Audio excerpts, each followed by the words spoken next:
Issues. This is Dave Arnold, your host of Cooking Issues, coming to you live from the heart of Manhattan in Rockefeller Center Newsstand Studios.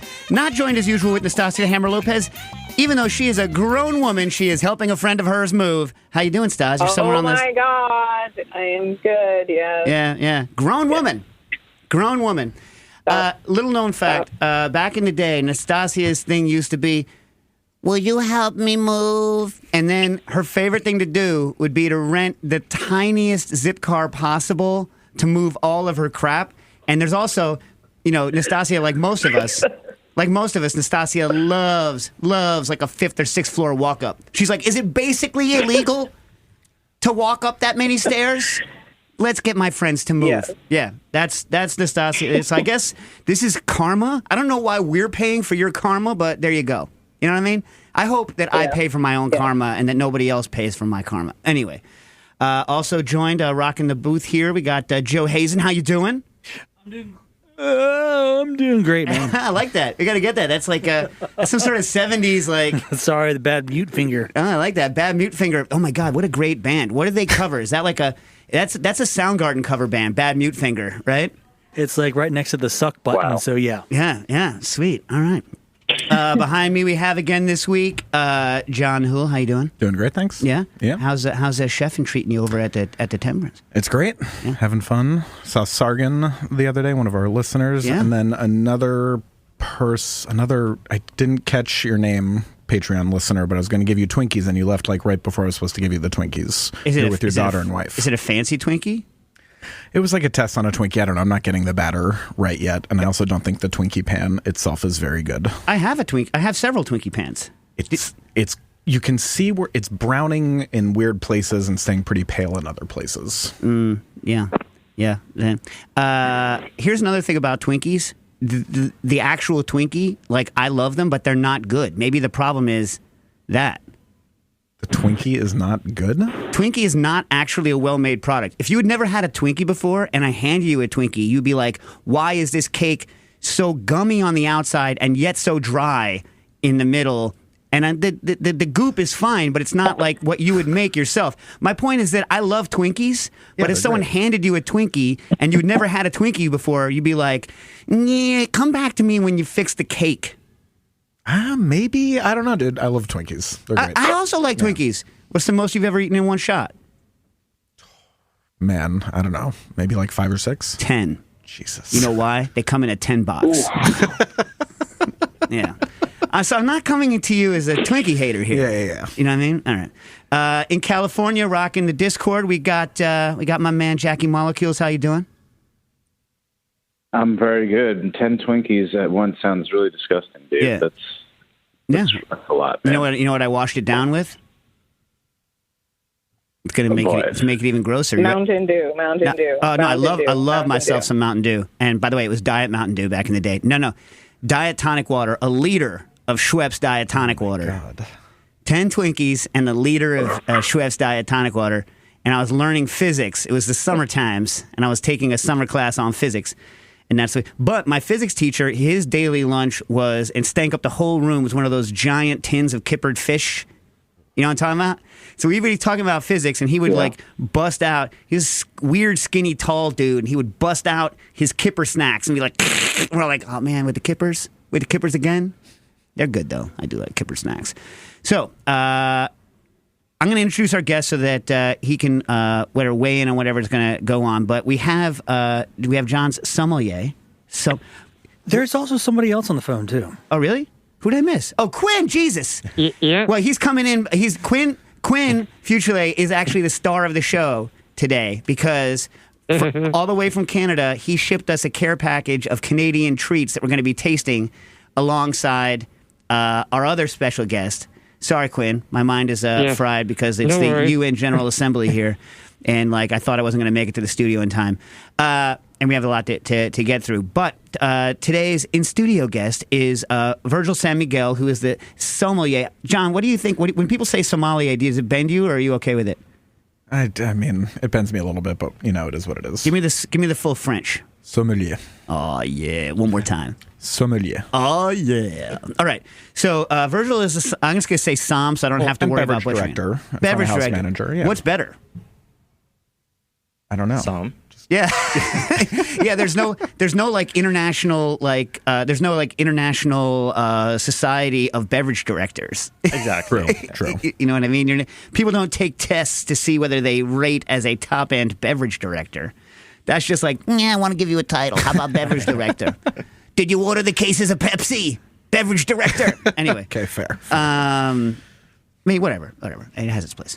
So anyway, maybe you can explain to me, Vergel, why the place is called Temperance, even though obviously it is not a temperance. Why don't you tell me some of the philosophy behind?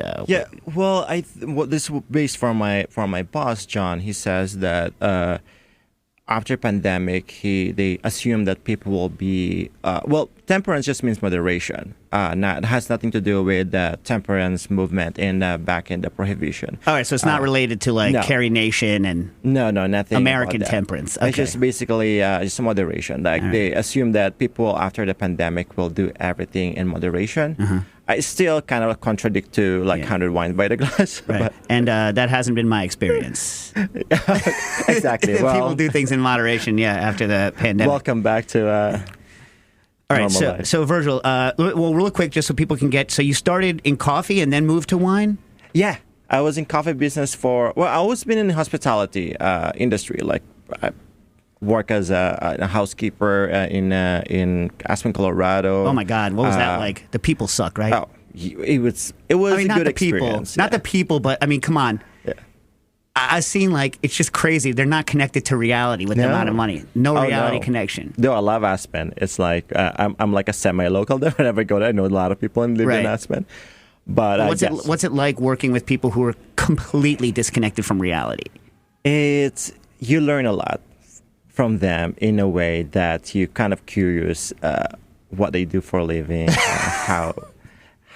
but some of them very nice, really nice people. Are very down to earth, and you don't often see them bragging or hear them bragging about stuff. You will just eavesdrop and hear them talking about their private plane stuff. Yeah, I asked one guest when I used to work in a coffee shop in Aspen. I asked one guest if what airlines they took. He said, "No, we have our own jet." Yeah. No biggie. Exactly. No biggie. That's just like us, right, Stas? Yeah. So but I started as working as a housekeeper, working as a bartender in Aspen, in New York as well, and I work as in a coffee shop for 10 years because I like the craziness, the crazy science behind coffee. So what's the difference making coffee at altitude? Oh, it's we have to change the machine. We have to calibrate it almost every 3 hours. Because it changed a lot. Temperature affects the coffee. It's also so dry up there. It's so dry, yeah. Yeah, I mean, what's the relative humidity up there? 11%, something crazy? Yeah. Yeah, it's crazy. I actually just did a whole bunch of studies on flower moisture and relative humidity that no one's going to care about, but maybe I'll put it on Twitter later. So how you're in Aspen for 10 years then? No, on and off. Probably 3 years, roughly. Yeah, okay, jeez. Yeah. Yeah, I've said on the air before, the only time I've ever been winded doing bartending was when I flew into Aspen and had to tend bar at the top of the mountain that night. Oh my God, it takes it out of you going up to heights because I'm not used to it. It's insane, yeah. I'm a low lander. All right, so then you moved where? Here to New York? New York. I worked in some restaurant back in 2009, and I was always fascinated with wine, but it's a hard business to get into. You need to study a lot. You need to know a lot of people, good connections, and you need to drink a lot of wines. And it took me a while to really break into the business. Yeah, it is kind of closed off in that way too. Also, I found that sommeliers are the hardest group of people to hang with when you go out because they just can take down oceans of liquid. They're just like bartenders. I mean, it's just nuts. It's just crazy. You know I think we build up this tolerance with alcohol. But one thing about sommelier, most sommelier that I know don't like shots. They don't drink shots.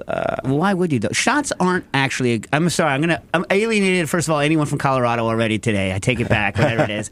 And also, like, I'm about to alienate like everybody else. But like, I don't like shots either, man. I don't like. I'm not a fan of shots. What's the point? Like, I will drink enough. If I want to get drunk, I will drink enough over the course of the night. Yeah. You know what I mean? I don't need that. It's very dangerous too. Yeah, it's just not. This is why I think. First of all, the tradition of shots it's always at the end of the night, which is the worst time to have shots, right? This is why I think every bar should have a potted plant near the bar somewhere so that people like me can just dump their shots into the potted plant without looking rude. You know? I mean, it has to be a very alcohol-tolerant plant. Yeah. But, all right, so now I have a couple questions for you. So Jackie Molecules, who's rocking up in L.A. over there, like, you know, enjoying whatever is happening in L.A.,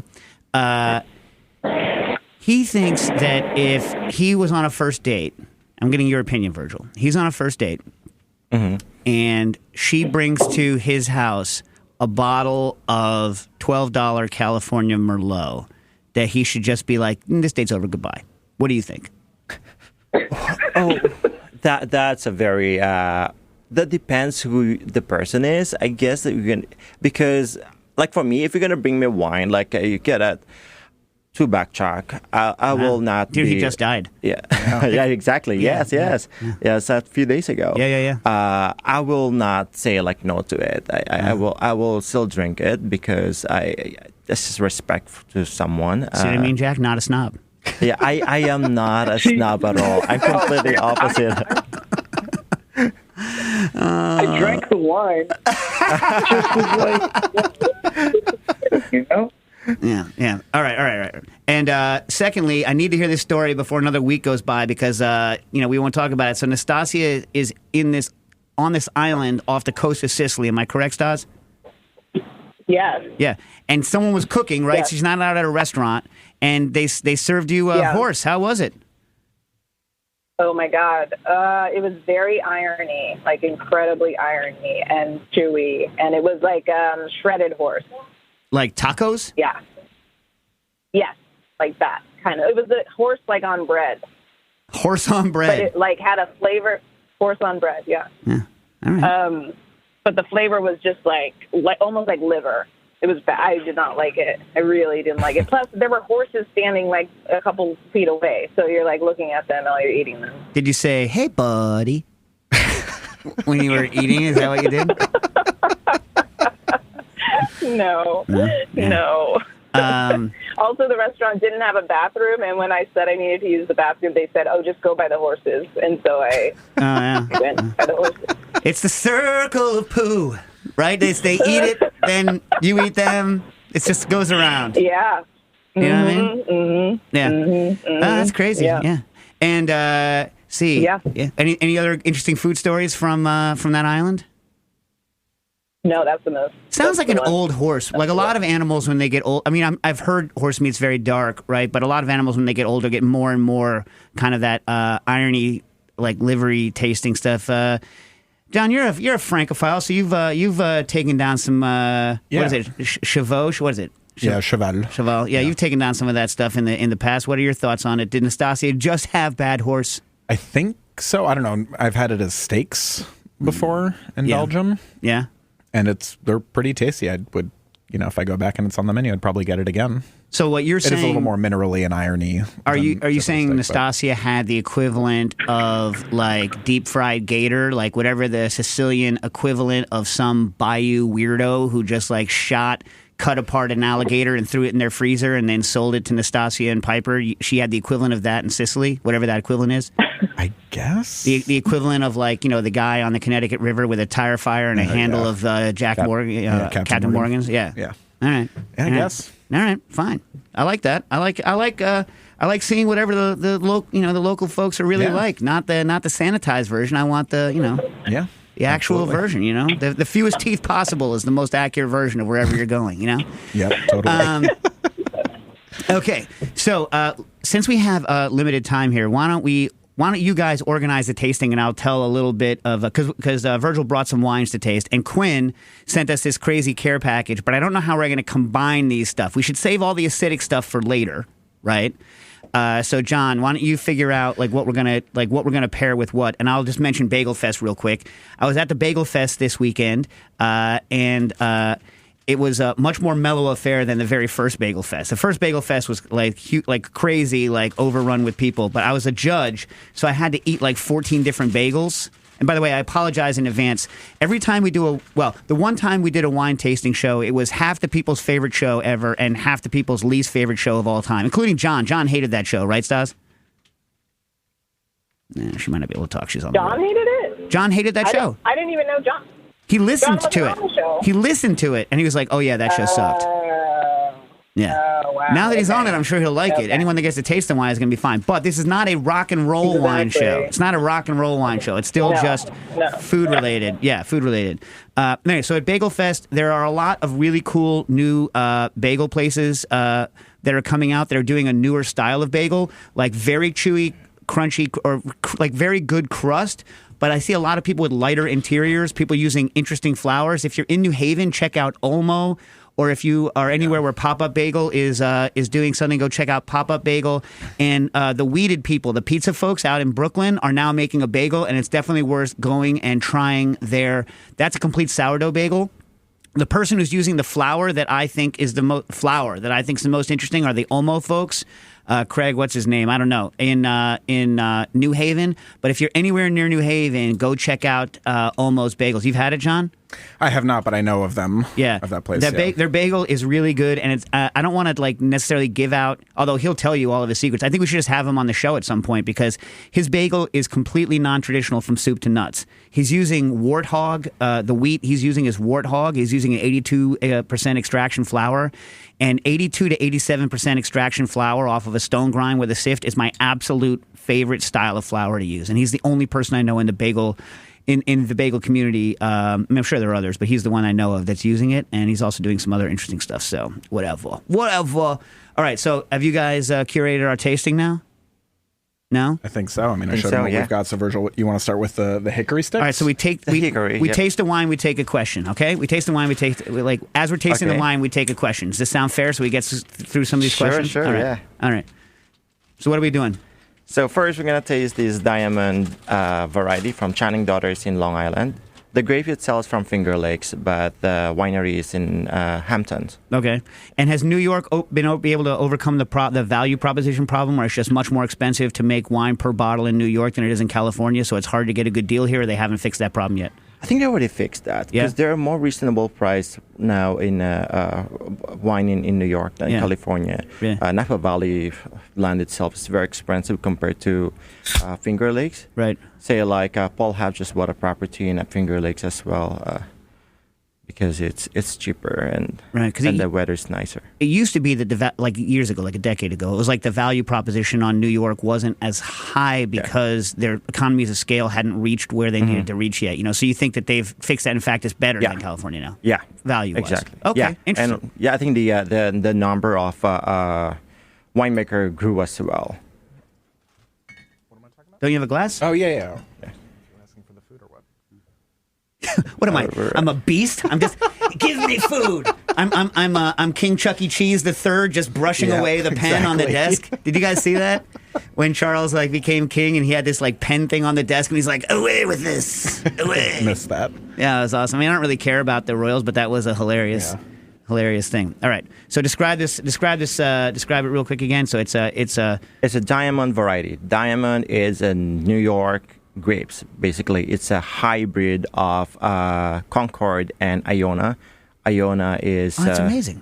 Yeah, it's your to New York. It doesn't really. It's kind of like you only find it in New York. It's kind of hard to grow somewhere else. Is this picture from the Grapes of New York? Is it one of the old? You know that book, The Grapes of New York? I'm not sure. I don't. U.P. Hedrick. Yeah, look. Well, I'll look it up. I'll look up that picture and I'll see if it's from the Grapes of New York. But it's one of the greatest.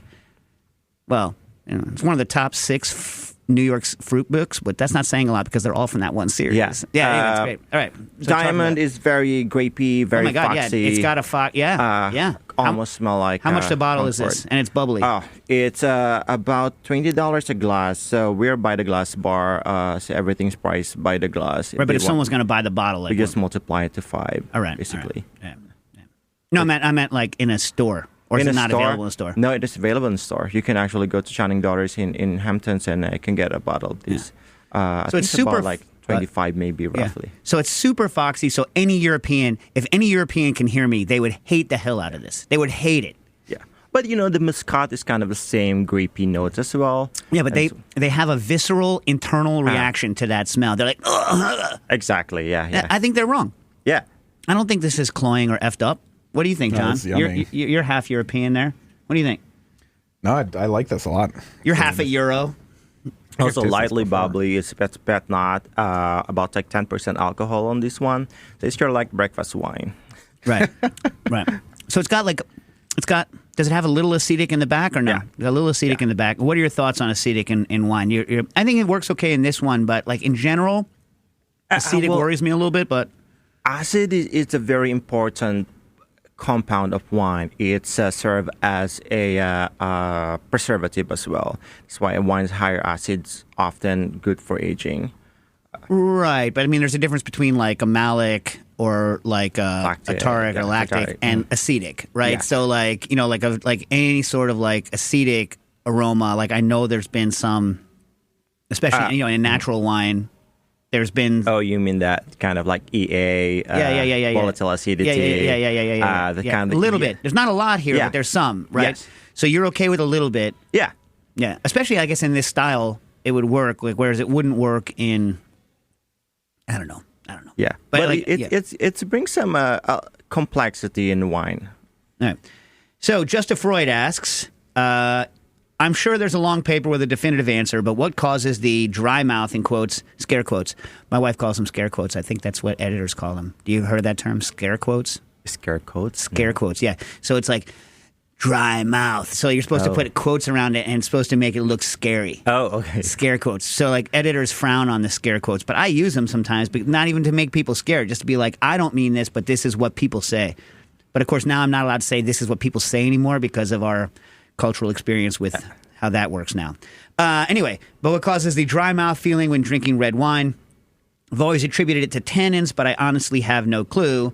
And if the first part of this doesn't have an answer, what does it mean for a wine to be tannic?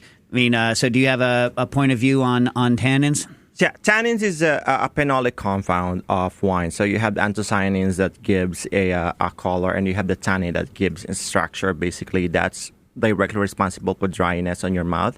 It's the feeling of astringency kind of in your mouth. The reason why that happens is because tannin binds with protein. So once you drink the wine, it's immediately bind with the protein in your mouth. And when you spit the wine, you will see a lot of like solidified kind of like mucus, almost looks like in a bucket. Sell it, Vergel. Sell it. Exactly. Well, because of that, so it's a tannin. It's a compound that's very important in wine. It's an antioxidant as well. It's protect your wine. So wine that high in tannin tends to demand food. Like when you're drinking wine that's very high in tannin, you need food for that, or you need to age it a little bit more. All right, and John, what are we eating with our Channing daughters? The ricotta and focaccia? What? No, not at the restaurant. Oh, although that's interesting. What are we eating right now? What Canadian snack? All right, pass me the hickory. So this is a Canadian take on Andy Cap fry, but with smoke flavor. Smells like it. Looks like it. It looks like a smoky Andy Cap. You guys have all had Andy Cap fries, right? You guys know what I'm talking about? Yeah. Joe can have some of these. Joe, you can have some of these, right? Yeah, sure. All right, so I'm gonna. You guys chew while I talk, and then I will go back and stay away from the mic, or people will threaten to murder us. So, You should take Freud. Take a wine that has a lot of skin contact, same grape with a lot of skin contact, with like red. What I mean is not skin contact. I mean like red wine, and then a white wine made from the same grape. And you can see because one, the drying stuff comes from the skins, which is where all of the polyphenols are. Or taste things like tea, but in your mind you have to separate the bitterness because tannins aren't bitter; they're just that thing that binds with your mouth, like Vergel was saying. So what's a good grape? Tannin, not tannin, white to red, same grape. What's a good wine they should do a side-by-side on just to see the effect of the skin's tannins? The skin tannin, a Pinot. Yeah, but they're lighter. What's like a super tannic? So, but if you never had a Baga, try Baga, which I have actually here. Baga is very tannic wine. Cabernet Sauvignon as well. Depends, of course, where you're coming from, but they tend to be high in tannin. That's why they're good for aging. Right. So so just try one that's white and one that's red, same grape, tannic, not tannic, and you can see what the tannins are, right? Yeah. Oh yeah. That's like I thought you were gonna make like no, same grape. Like okay, you know who makes a good white zin? Have you had the Turley's white zin? I just had it for the first time. It's good, dude. It's dry. It's good. You know what I mean? You're laughing at me, John. Well, that's who we spent so much time with at the Skurnik, right? Christina Turley? Yeah. But so they have a white zin that's like really not that expensive. It's like $30 in the store, right? And it's good. Then you could taste that against one of their like monster fruit bomb giant. Was that sweet, like white Zinfandel? No. Oh no, the dry white Zinfandel. Yeah, it's dry. It's I don't remember. It's not blisteringly dry, but it's like dry, and it's got a light color to it because, because it's freaking Zinfandel. Exactly. You know what I mean? Yeah, I like Zinfandel, a good Zinfandel. But tanning also can be coming from the seeds, the stem, or even the oak. Yeah. Can contribute tanning. Sure. Yeah. So if you are going to do a white versus a red, make sure you get an unoaked one, steel tank only. Now listen, I'm going to try this off the thing. What do we think of the hickory sticks? Enjoyable. I liked it. Yeah? Yeah. I love it. Oh, yeah. Can we show the bag in the camera so everyone can see? Yeah, I'm for that. I use a lot of hickory powder. Quinn, you're a fan of the hickory sticks? Actually, that was one of my dad's selections. Oh, all right. I mean, which ones, John, are we going to have the actual Hawken cheesies with? Because that's the real... I don't know. That's the Canadian question. All right, so what's the second one we're going to have? Second wine we're going to have? Second we're going to have is another one from Finger Lakes. This is a Riesling. The reason why I bought this Riesling because there are a lot of misconception about Riesling that's always sweet. But this Riesling is 2019 vintage from Finger Lakes as well by Nathan K. It's really dry. Is this one? Thank you. Thanks. Is this one completely unoxidized? Because if it is, I have a test. I have a test for you to do later at the end. Unoxidized, yeah. Oh yeah, okay, good. You're gonna like this test. I think Harold Mcgee says that I'm not right. So we'll see. We'll see what happens. All right. So wait, you say Nathan for you? Nathan K. Oh, Nathan K. Nathan K. Is an amazing winemaker who's from Finger Lakes. So after I think studying and working abroad and came back in Finger Lakes and made his wine. This is a very dry Riesling. It doesn't have this the petrol, the TDN on Riesling. No, but you know what's weird? I've always associated that kind of body in the mid palate on Riesling with that kind of petrol-y thing, but it has that body, but not the other thing. Mm-hmm. It's weird, right? So I guess it's two different compounds that cause that. But you know how there's almost a thickness to Riesling, like a body in the back, I don't know how to describe. What do you think, John? What are your thoughts? It's good. I don't know. I'm terrible at describing. Oh, jeez Louise, man. Tastes like fermented grape juice. You taste like fermented grape juice. Well, so this question, and what are we going to eat with this while I read Sargon's question? I realize you're an orange wine bar. So not only orange wine. I realize you're an orange wine bar, so this question may not be as welcome. I understand almost, if not all, wines use a sulfuring agent. People believe that sulfuring agent is the thing that gives them headaches. I'm curious if you considered giving people gel capsules, a la MSG, of said compound, 1 real and then 2 placebo, and seeing if they get a headache or not. It could be a fun gimmick. And second, I realize you're not supposed to add a lot of sulfur to natural wine to halt fermentation. I've got to imagine this leads to a lot of spoilage and some amount of inconsistent product. You can say that right, Sargon. That's why old folks don't like natural wine and young folks do, right? I don't know. That's the what's it called? What's that? Remember when Fabulous and Jeremiah came on, John? Yeah. And that was the argument we had. Is like, I'm old. So yeah. Why don't natural winemakers employ other pasteurization methods such as light or radiation? These are as natural as the sun, although doing it in a bottle may be difficult. I got to imagine doing it in as thin a film as possible. And Sargon, you should go read Sulfite Concentration and the Occurrence of Headaches in Young Adults, a Prospective Study from, I believe, around 2017 to 2019. It is available online without a paywall, so you can check it out. And their conclusion is, in our group of subjects, sulfite concentration in wine is related to the risk of developing headaches in individuals who are susceptible to wine-induced headaches. And the methods were with... well, they actually did it with wine, but they did it by doping it with sulfates or not. But the problem is that you can taste the sulfates sometimes. Anyway, what are your thoughts, Vergel? My thought is most of the headache, not directly because of the sulfites. It's because of the hydration. When you drink wine, it's a very refreshing drink, especially white wine. So you forgot to drink water, and so often the headache is from the hydration. Sulfites in that we use, sulfites as well, it's a byproduct of fermentation. A wine, when you ferment it, it's produce sulfites. It's about 10 milligrams for a liter. And the recommended, I believe the limit in America is about 350, if I'm not mistaken. And we use about 30 to 50 only, so very low sulfites only that we use to protect. It's a preservative in a way. I mean, there are some people that I think don't measure it and jack the sulfites, and I do know that some people have actual pretty hardcore reactions to sulfites. Some people are very sensitive with sulfites, and that is I'm not saying it's valid. So John had us taste with this. I'm not sure why. Ketchup potato chip, very acidic. Can I how about one of the toffees sweets? To clear the mouth? Yeah. Let's pass one. So Quinn, you're Canadian. First of all, I hope everyone who's listening knows that potato chip manufacturers change the flavors of their products from place to place. So, as you travel the world, you should get roasted chicken potato chips in every country you go to because the flavor is going to change slightly from location to location. And that's one of the ones I like to test is roasted chicken potato chips. I had a really good one in Senegal. Senegalese roast chicken potato chips were pretty on point. And also, every country you go to, you should buy bouillon cubes because the bouillon cubes also taste different from country to country because they make them for whatever the local kind of culture is. So, back to ketchup potato chips. I'm assuming that, Quinn, that the ketchup potato chips that you've sent us from Canada, I think they taste different from the ketchup potato chips I've had here. They're, I would say, more tomatoey. What do you guys think about the ketchup potato chips? Yep, more tomatoey.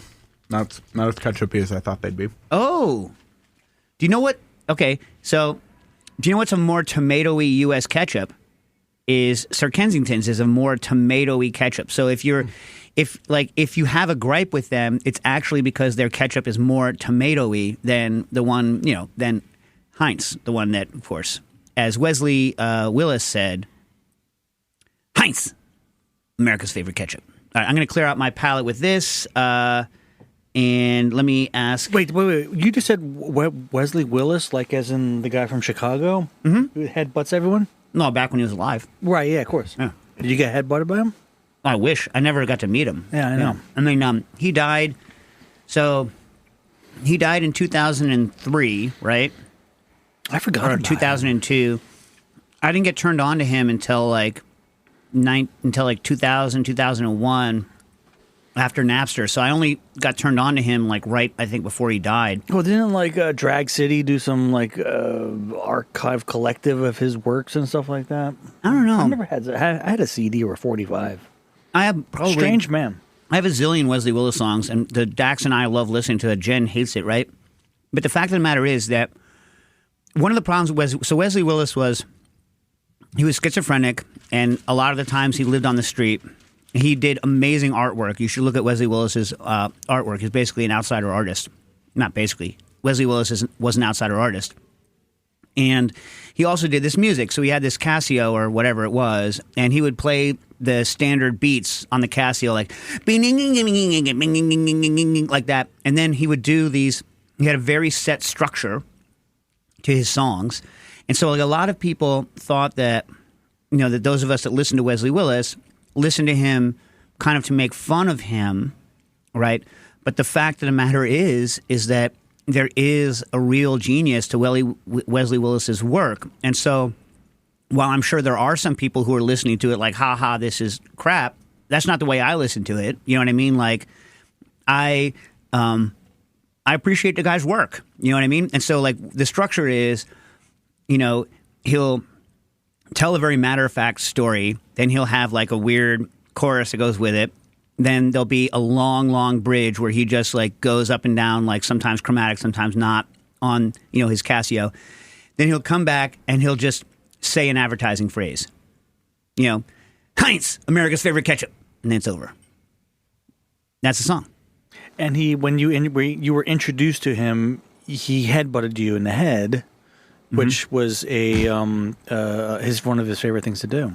Mm-hmm. And you were very lucky if you were headbutted. Yeah, and so he had all these stories where, like, most of his violent songs are where he's positing violence against the voices in his head. So he saw them as personified demons, and he called them my mean schizophrenic demons. And so, like, one of my favorites is "My Keyboard Got Damaged," that song, and he's like, you know. So he basically, his demons say something to him. He's like, suddenly I yell F you on the airplane. And then he gets kicked off of the airplane and his keyboard flies to Florida. My keyboard flew to Florida without me. And then like he gets to Florida and his keyboard got damaged. He's like, I was unhappy with it and it pissed me off. And that's the song. And then like, he's just like, I was like, you know what? Like this is like a slice of his actual life because he had gotten famous towards the end. And so people were flying him around. And stuff like that would happen to him. You know what I mean? He has stories about getting kicked off of buses, getting kicked out of whatever because, you know, he'll hear a voice and he yells at the voice. I mean, it's amazing work. I was going to say, like, anyone who thinks that the only way to listen to Wesley Willis is, like, you know, as ironically is a dummy. They're dummies. Anyway, Neko writes, Vergel, what is your favorite box wine? Asking for a friend. Box wine, interesting. So first of all, box is it's a container of wine. So people will be like so snob, like, oh, I don't drink box wine. But it's a vessel to put your wine. So and the fact that we consume wine now, more 90% of the wine that we get from the markets like should be drink anyway within a year, 2 years. So storing wine bottles somehow just became like it's another vessel. And you have a box wine, you have can wine. What's my favorite box wine? Probably there's one called Lab from Portugal, and also there's another one, the House Wine.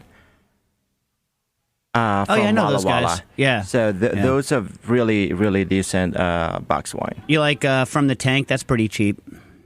You know those guys from the Tank? They're those French folks. No. Yeah. So here's what I think. See what you think, Vergel. I think, right? So like most of the box wines, they're either like really cheap, right? Yeah. Like $18 for 3 liters. Yeah.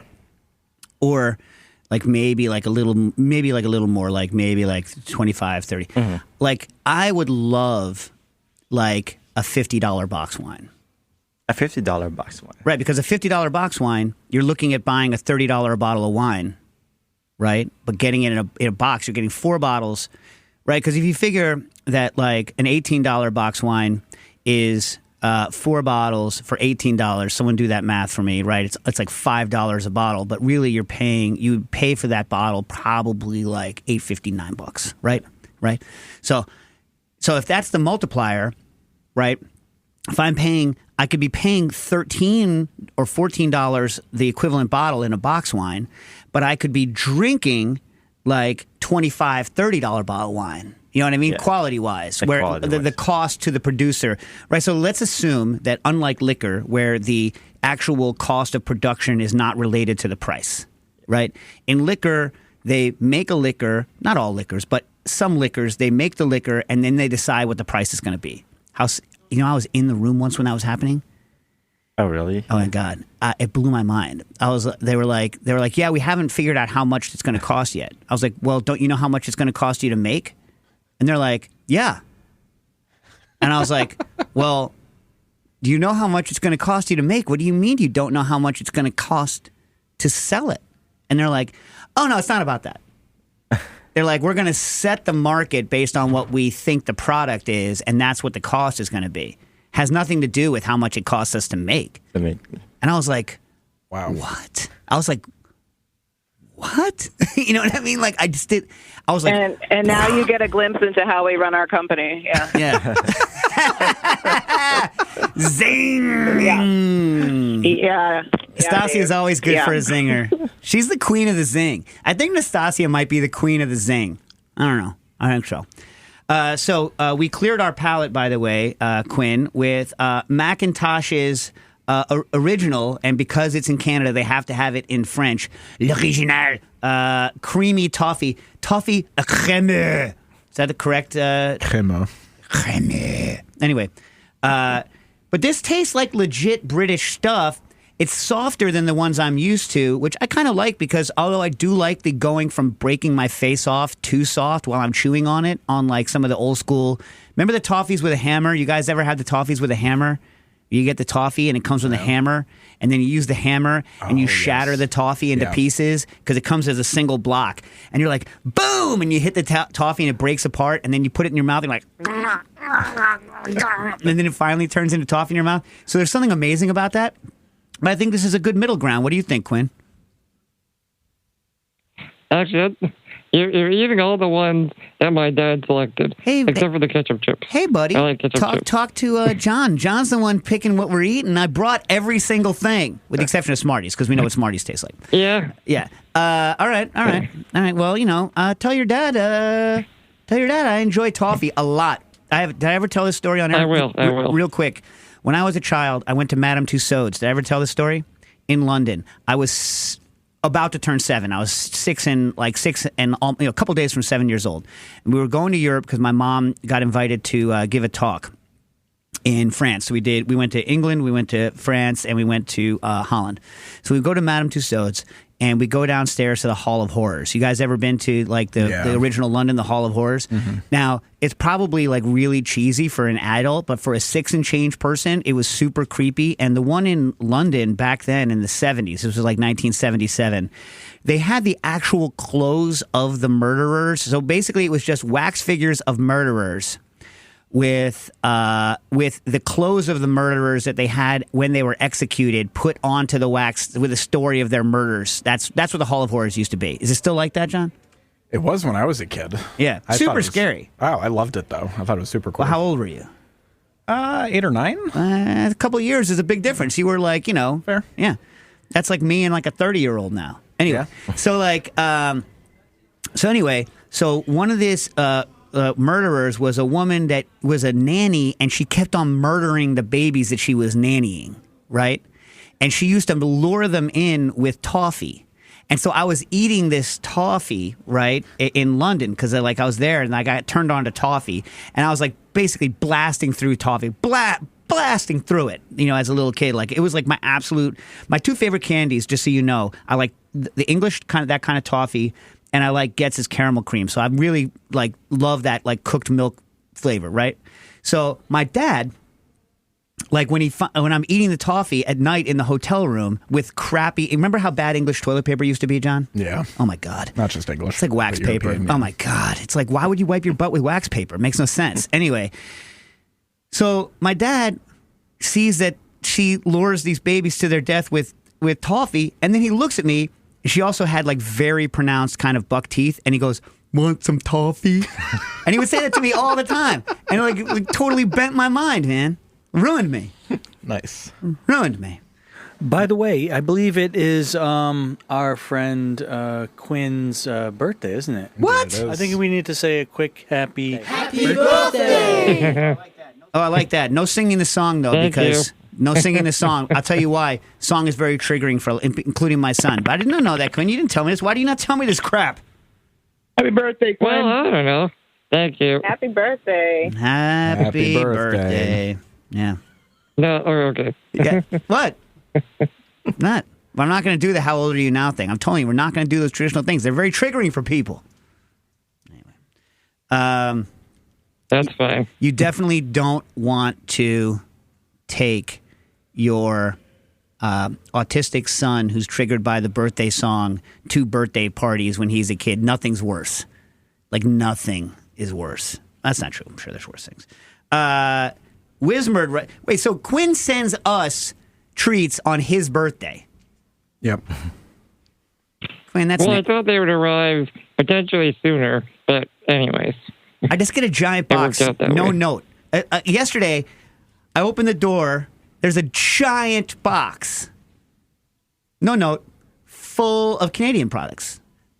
And Quinn's like, oh, yeah, Dad was supposed to put a note in. Yeah. All right, listen, John, the next time we better taste the coffee crisp because that's the one I know that Quinn likes. Oh, what about the cheesies? We need cheesies and we need both. And the wine gums. Maynard's wine gums are delicious, but I feel we should have that as dessert to the wine. Okay. All right. So listen, you pour the next thing, and I'll read a question for you to answer. Oh, that smells very coffee.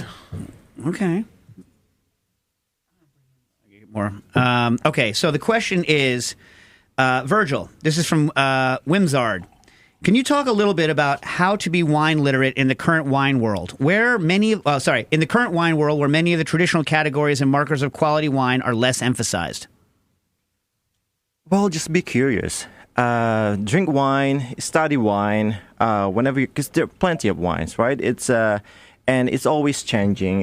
Depends on the trend. Depends on the biggest wine producer country. I mean, like Portugal now is becoming a big thing. They're getting a lot of attention, so it changed a lot. Like the orange wine now, it's a trend. I like it contact. Though. Yeah, but it's not just skin contact, right? It's skin contact plus oxidation. Some like this one has almost like no oxidation. This is skin contact, skin contact from. Talk about the aroma on this. What are we drinking here? This is a Greve Muscateller, or also known as the Moscato Petit Grand. This is from Rust in Austria. It's closer to south of Vienna, basically southeast of Vienna, closer to Hungary. It's very close to Hungary. I really want to go to Hungary. Yeah, it's really beautiful, and also it's funny. This area usually they will hire like workers from Hungary because it's cheaper than getting an Austrian.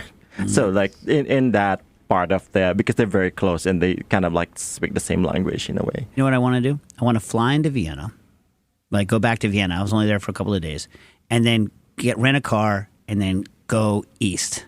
I think it would be the most fun trip. Oh, really? Like Slovakia? Yeah, like Hungary. Well, so you familiar with Hungarian pepper pastes? Hungary, no. Hungarian pepper pastes are freaking delicious. They're like 20% salt, so it's basically like both salt and heat at the same time. There's like Eros Pista, and then the one that I have, which I guess means like angry. There's like strong Steve, and then there's angry Steve, but they don't call it that. But it's like a very hot salty paste and a regular salty paste, and then a mild salty paste. Real good. Hungarian pepper paste. John, you got to get yourself on some Hungarian pepper paste, man. Yeah, that sounds great. Hungarian pepper paste is like big money, cash money. You can go to the Munkin food store in they have it, and I think also Ridgewood Pork Store has it. Oh, nice! I love Ridgewood Pork Store. Who doesn't? We went there together. Remember that? Place is great. We smelled the smoked meats from like a block and a half away. You park within 2 blocks of the Ridgewood Pork Store and just sniff your way to the door. It'd be deadly to live in that neighborhood. Oh my God. In Ridgewood. Yeah, Munkin it's not technically in Ridgewood, but it's like in Astoria, Munkin, right? There's 2. Yeah. I don't go to the one in Astoria. Maybe it's the better one. I don't know. I'll go to the other one. The one that's yeah. The one in Astoria. Their pork rinds are freaking great. Shumar, they call that shumar. Really? I think Eastern European word or Romanian word for the chicharrones. It's amazing. Oh my God! Every culture I've ever been to that has a good chicharron, I like. You know what I mean? Yeah. Like Colombia has delicious chicharrones. Love them. I had late night. It's not really. It's not chicharron, but it's got that fry. Like in the Philippines. Yeah. In freaking. Obviously, anyone with a good crispy pork skin or like pork skin, I like it every way. I like it dry and fried. I like it greasy with the meat attached. You know what I mean? It's funny. My aunt just arrived from the Philippines, and my sister sent me chicharrones. Oh, really? From the Philippines, from that area. It's known for like chicharron capital of the Philippines. Yeah. So she sent me like a couple bags. Oh, man, I would love to go back to the Philippines because I was there for such a short amount of time. What are your thoughts on Mang's all-purpose sauce? Oh, the Mang Tomas, all-purpose sauce. Yeah, it's very. We love that. Yeah. So what's hilarious about it to me, for those of you that don't know, go buy it. I think it's, what's it made with? Is it like vinegar and bread and Liver. Anyway. So Mang's all-purpose sauce, it is only actually all-purpose if all purposes are pork. Yeah. Exactly. Which is like an amazing thing that you're just like, this sauce is good for every purpose because what other purpose could there be? Right, John? Yeah, true.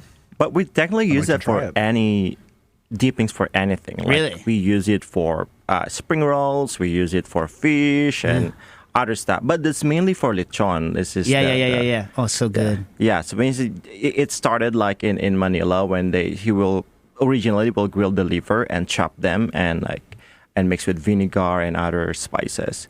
So is Mang Thomas a person? Yeah, he used to. If I'm not mistaken, he's from the capital, and he sell lechon. Yeah, and he created that sauce. Now, I only had lechon at like 3:30 in the morning. Is that the right time to have it? There's no time for it. You can have it anytime. Yeah. You put egg on it. That's gonna be a breakfast lechon. I got to go back to the Philippines. Oh, it was so good. I had such a good time there. All right. So, John, what do you think of this wine? Mr. I don't have good vocabulary. I can't talk good about wine. It's enjoyable. That's good. I'll take that. But this is the Vergel, if I'm pronouncing it correctly. It is Vergel by Vergel. It means just, I think it's decoy, basically to lure people to drinking skin contact. Instead, because they will think it's kind of drink like a regular wine as well, but it's only 9 days of skin contact. It's also unfiltered. Yeah, you can see that. It's like got a little bit of that cloud. Yeah, which also scares old folks like me. So what are we having with this? What are we having, John? The coffee. All right, because Quinn crisp. would get bent real hard if we don't have the coffee crisp. He was like, he's mentioned it like 3 times yesterday. Let me figure out how to break this up. It's crisp. It breaks. I don't know, did you bring the Joe Louis as well? The Joe Louis are money. Yeah, I did. Yeah. Here. I brought everything, Quinn. Yeah. I followed your instructions, man. Like. Well, I wanted to have everyone try before the locusts at your house consume everything. All right, I'm going to tell you a story in a minute. Oh, this is good. This is like, I like this. So it's a coffee version of like, it's denser. So like, you know the wafer cookies that I grew up with like, the fat goop in the middle, and the fat composition of the middle of wafer cookies is actually quite interesting because the solid fat index of it is kind of it's an interesting mix, which I'll talk about some other lifetime because it's intensely boring for everyone but me. But this has less of the fat, so it's more cookie, so it's a little bit denser, but it makes it quite crisp, and it's coated in chocolate. So the whatever you want to call it, the X pattern that's in the wafer is quite a small X pattern. It's not a big X pattern, right? What do you guys think? I liked it. Yeah. I like the crispiness. It's really nice. And there's a center layer that looks different. That almost looks like an expanded, like a seafoam. There's a center layer of it that looks like a sponge candy center layer. You see that? I like sponge candy. What do you think, Quinn? Why don't you talk about it for a sec since you're a fan? Yeah.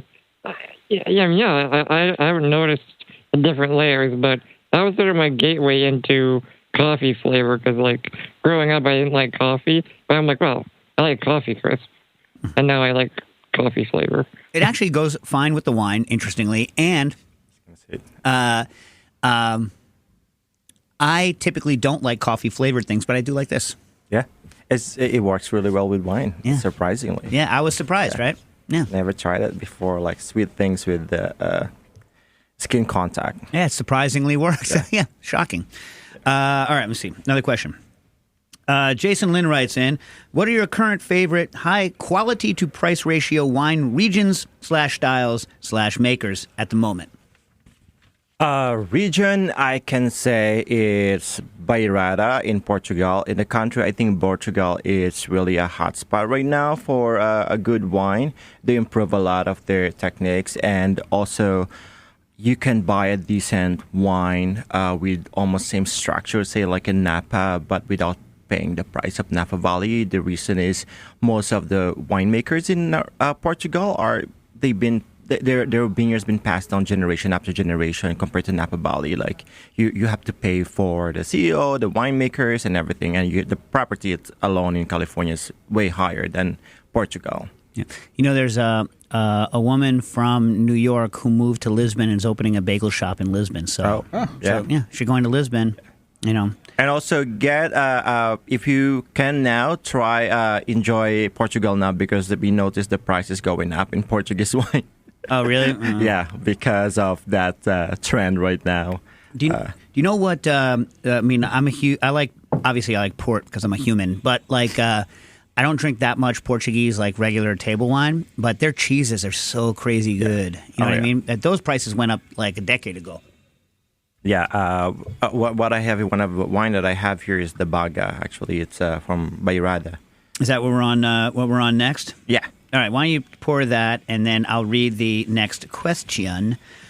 Josh S. writes in, the natty wine not named after your sister, Nastasia. No. Yes, I know. Does she like it? Nice. I don't know. I have no idea. Oh, second, I got to give John something to rinse. You don't have any idea at all? Come on, man. You haven't ever made that wisecrack on her? She doesn't like that. She hates wisecracks. Anyway. He does. All right. So the natty wine trend in my area has really just been a celebration. Ooh, all right. Josh is going to go hardcore on you. Ready for him to go hard in the paint? Yeah, sure. All right. The natty wine trend in my area has really just been a celebration of flawed wine. Flawed wine. And by the way, I have to say, in my own defense, I'll say, give me whatever you want. Just make sure it's not overtly flawed. That's what I usually say. Exactly. Yeah. So in Josh's area, he thinks it's been a celebration of flawed wine. What do you think it should be, I guess in contradistinction to that, or should it be at all? All right, go. Well, not all natural wine are flawed. I mean, it's became flawed because there's lacking of other substance that protect the wine, like sulfites, for instance. Natural wine, basically nothing added, nothing removed. That's your hardcore natural wine.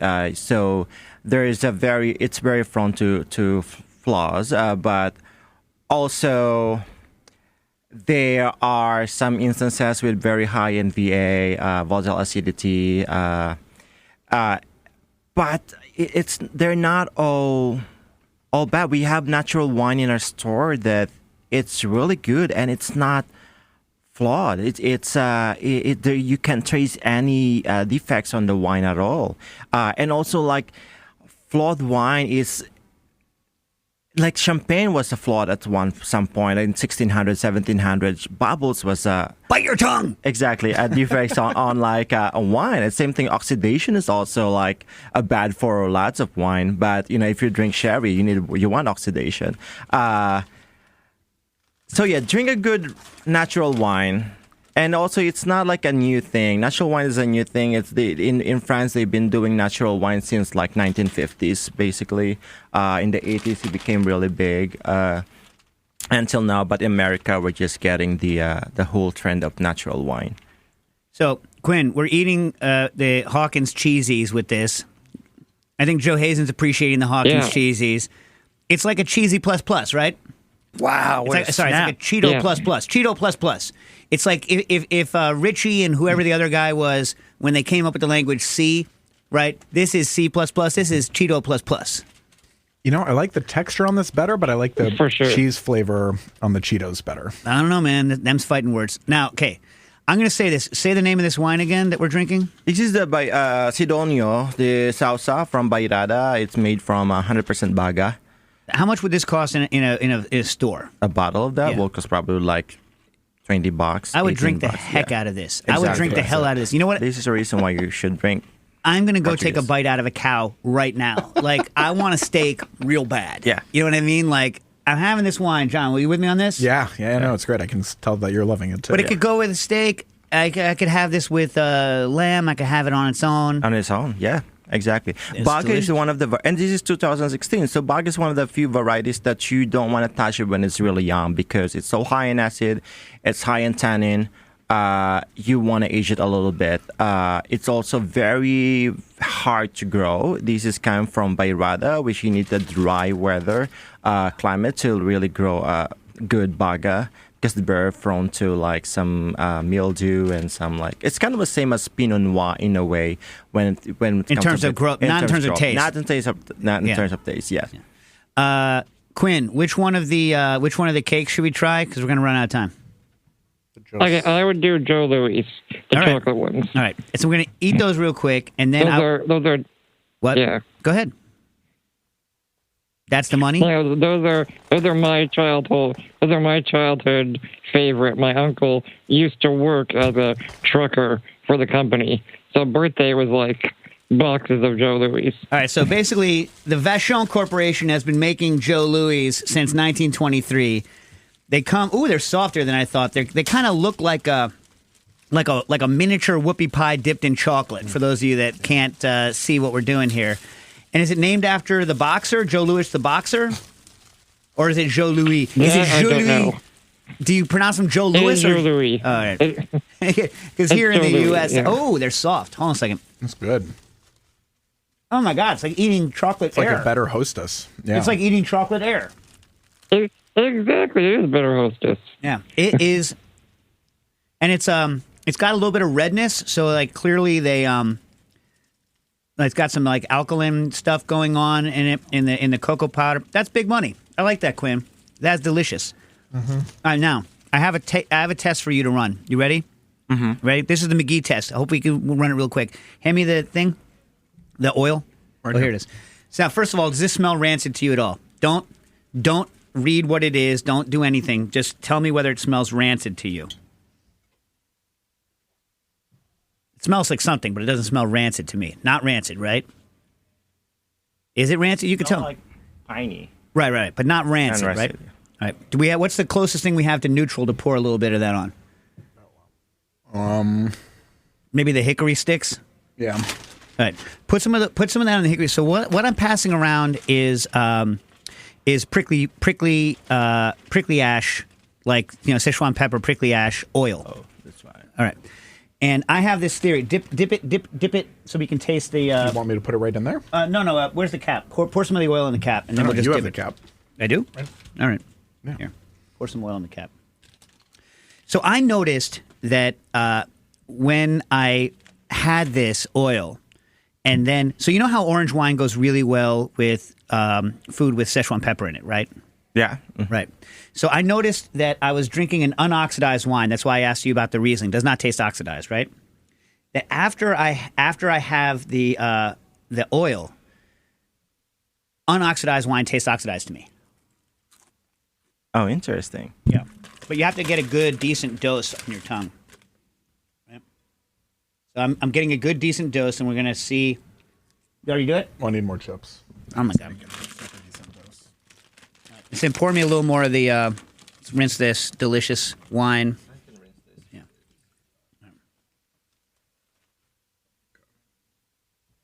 All right. So then, John. But you have to wait. So you should eat a little bit of the chocolate. I don't want you to have the flavor of the prickly ash oil in your mouth because I don't want that to be the flavor. I want it to just be an effect on your tongue. You have to completely coat your tongue with the oil. All right. Yeah.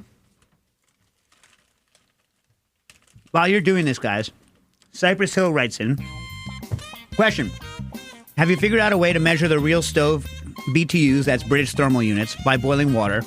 Hoping it's in your book if so. The problem, Cypress, is that BTUs are a measure of how much energy is going into your stove, and what you're trying to measure is how effectively does that stove put that energy into a pot, and that's going to depend on a lot of things, on how big your pot is compared to the burner, whether the flames are overdriven or not.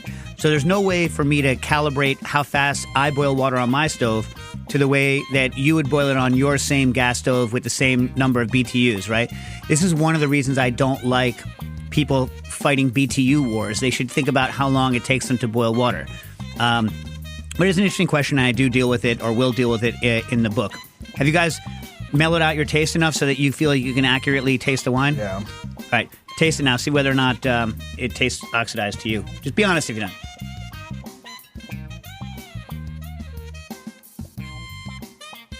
Did it change at all?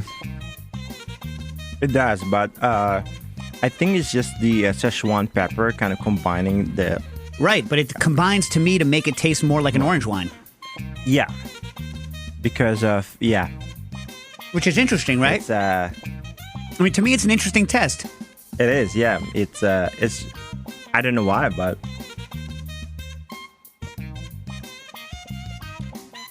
Vergel, thank you so much for coming on, bringing these delicious wines. Nastasia feels dumb that she didn't get to have them because she would have really enjoyed them. I like this Portuguese variety I haven't had. This freaking Foxy Grape. Foxy Grape would be one of my whatever they call them names. I love that. Yeah, thanks for coming on. Cooking Issues. Thank you.